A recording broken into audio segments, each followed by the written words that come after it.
La revue de presse présentée par Hélène Frade. Bonjour Hélène. Bonjour Elisabeth. Au menu ce matin, la rencontre prévue en fin d'après-midi entre John Kerry et Sergueï Lavrov. Rendez-vous à Genève. Rendez-vous pour parler de la Syrie. Cette rencontre est censée rouvrir la voie diplomatique et repousser l'action militaire annoncée par les États-Unis. Et comme sans doute deux précautions valent mieux qu'une, Moscou en appelle aussi ce matin à l'opinion publique. Dans la tribune qu'il signe ce matin dans le New York Times, Vladimir Poutine plaide pour la prudence et expose sa vision du conflit. Ce sont les rebelles et non le régime de Bachar el-Assad qui ont organisé l'attaque chimique du 21 août dernier.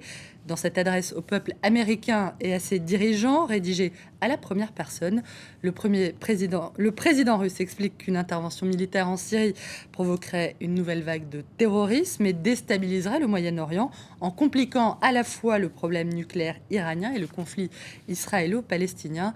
Il met également en garde contre les groupuscules terroristes qui constituent l'opposition syrienne, des groupes armés de l'extérieur par des réseaux proches d'Al-Qaïda.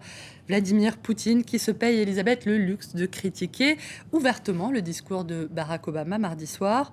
Je suis plutôt en désaccord avec son discours sur l'exception américaine, affirmant que la politique des États-Unis est ce qui fait que l'Amérique est différente.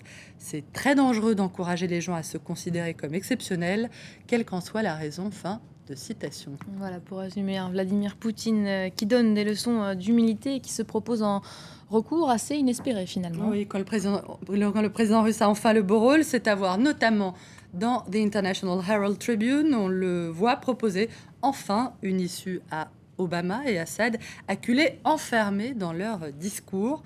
Sharq al-Awsat évoque le grand retour des Russes sur la scène internationale. Le quotidien Pan-Arabe, basé à Londres, estime que Poutine a su jouer la carte diplomatique et mis Obama, déjà acculé à cause de ses propres hésitations, dans une position assez difficile. Les Russes, écrit le journal, ont réussi à ouvrir un nouveau front qui permet à Assad d'éviter les frappes et lui offre un sursis pour continuer à commettre ses crimes. La Russie, poursuit le journal, est parvenue à vendre du vent aux Américains. Et l'initiative russe, ou plutôt la ruse russe, prouve à quel point le Moyen-Orient est en danger à cause de cette faiblesse américaine, tandis que la Russie, elle, reprend un rôle de premier plan. Il est clair qu'Assad et la Russie ont tiré les leçons de ce qui s'est passé en Égypte. Ils ont compris que Washington était désormais sur la défensive. Et la Russie qui a mentionné à plusieurs reprises l'arsenal chimique israélien pour justifier l'existence d'armes chimiques en Syrie. Oui, Haaretz rapporte que les autorités israéliennes se préparent déjà à devoir rendre des comptes. Le quotidien de gauche rappelle que les Russes ont justifié à plusieurs reprises l'existence de l'arsenal chimique syrien comme un moyen pour la Syrie de répliquer à une éventuelle attaque de l'État hébreu. Bref, que cet arsenal constitue finalement un élément de l'équilibre de la terreur dans la région. Haaretz relève d'ailleurs que c'est au nom de cette menace que la Syrie et l'Égypte n'ont jamais accepté de signer le traité de non-prolifération des armes chimiques, traité qu'Israël a signé mais pas ratifié, contrairement à l'Iran, ce qui permet à l'État hébreu d'échapper aux inspections et aux conventions internationales. Et alors que chacun tente d'avancer sur ses pions sur l'échiquier diplomatique, sur le terrain, la violence, elle, se poursuit, Hélène.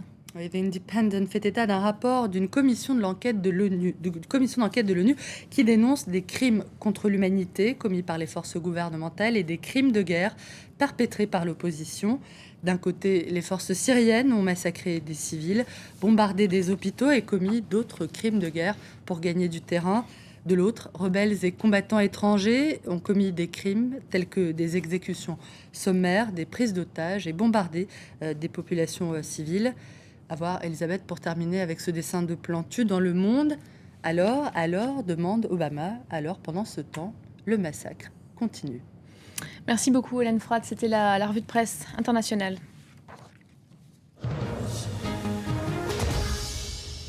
Et c'est la fin de cette demi-heure d'infos. Vous restez avec nous. On se retrouve dans quelques instants pour une toute nouvelle édition et un nouveau numéro du Focus. Et si votre futur mariage était prononcé par une femme, et oui, elles sont 150 femmes prêtres dans le monde. Nous vous proposons d'en rencontrer une dans quelques instants. À tout de suite.